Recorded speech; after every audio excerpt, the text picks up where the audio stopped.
Je vais faire vite, tout Voilà, le monde m'entend bien, super. c'est bon? Ok. Donc moi, je suis livreur depuis 5 ans pour des plateformes, enfin je travaillais pour des plateformes comme Deliveroo, Uber qui nous imposent un statut de micro-entrepreneur.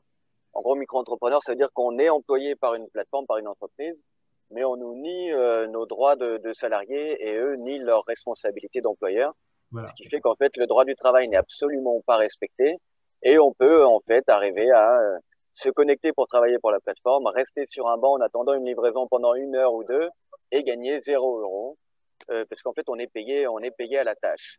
Alors ce sont des plateformes qui se nourrissent de la précarité, qui sont bien contentes qu'il y ait des crises qui surviennent. Pourquoi? Parce que ça fait plus de gens disponibles pour travailler et accepter ces conditions de travail.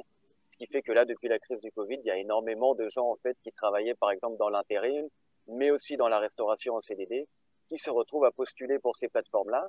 Et ces gens-là sont vraiment dans le besoin. Et en fait, le fait qu'on ne soit pas dans le droit du travail, ça fait que en fait nos tarifs, c'est-à-dire notre rémunération, va évoluer un peu à la manière d'un produit. Et les plateformes vont pouvoir baisser nos rémunérations plus il y a de précarité en fait dans la société dans laquelle elles vont agir. Et donc, pour tout vous dire, hein, même avant le Covid, on était dans un état de précarité en France assez important, mais aussi dans tout un tas de pays du monde. Et parce que c'est bien entendu l'uberisation est mondiale. Alors, qu'est-ce qu'on a fait avec des collègues à Bordeaux, mais aussi ailleurs?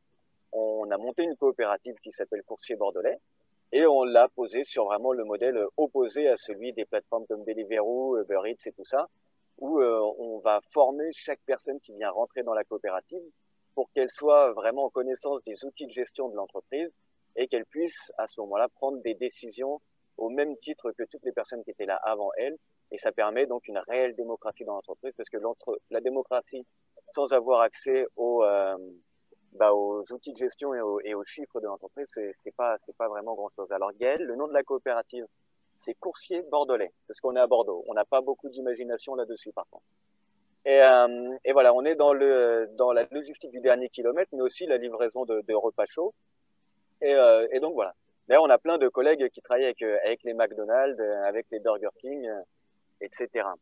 Et donc cette coopérative, elle est à Bordeaux, mais comme je le disais, le problème il est mondial, et c'est pour ça qu'en fait, il y a quelques années, avec un groupe de bénévoles qui s'est assez élargi maintenant, il y a aussi une fédération de coopératives qui s'est montée, qui s'appelle CoopCycle ou CoopCycle à l'anglaise, et donc qui vient réunir toutes les coopératives locales qui gardent leur souveraineté sur leur coopérative, mais qui vont mutualiser, mettre en commun bien une partie de leur chiffre d'affaires, de leur valeur ajoutée pour être exact, pour en fait pouvoir payer un développeur qui va nous permettre d'avoir un outil numérique aussi efficace que celui des plateformes comme Uber et Deliveroo, mais qui est possédé par les coopératives et donc qui est possédé par les travailleurs qui font la livraison. Donc cette fédération, elle nous permet aussi d'avoir des centrales d'achat, de négocier auprès d'assurances. Et voilà comment des petites entreprises locales arrivent finalement à tenir tête à des grandes entreprises. Et on essaye de donc changer le modèle social qui est proposé par les plateformes comme Deliveroo ou Uber, mais qui aussi va phagocyter d'autres secteurs, hein. Le secrétariat, la santé, le droit.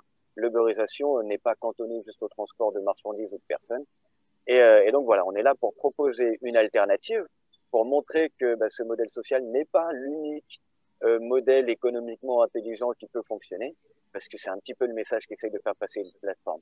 Et donc derrière, bien, il y a aussi tout un travail syndical qu'on essaie de mener tous ensemble pour combattre ces plateformes aussi sur le terrain juridique, dans les tribunaux. Et je m'arrête là parce que comme promis, j'avais dit que j'allais faire court.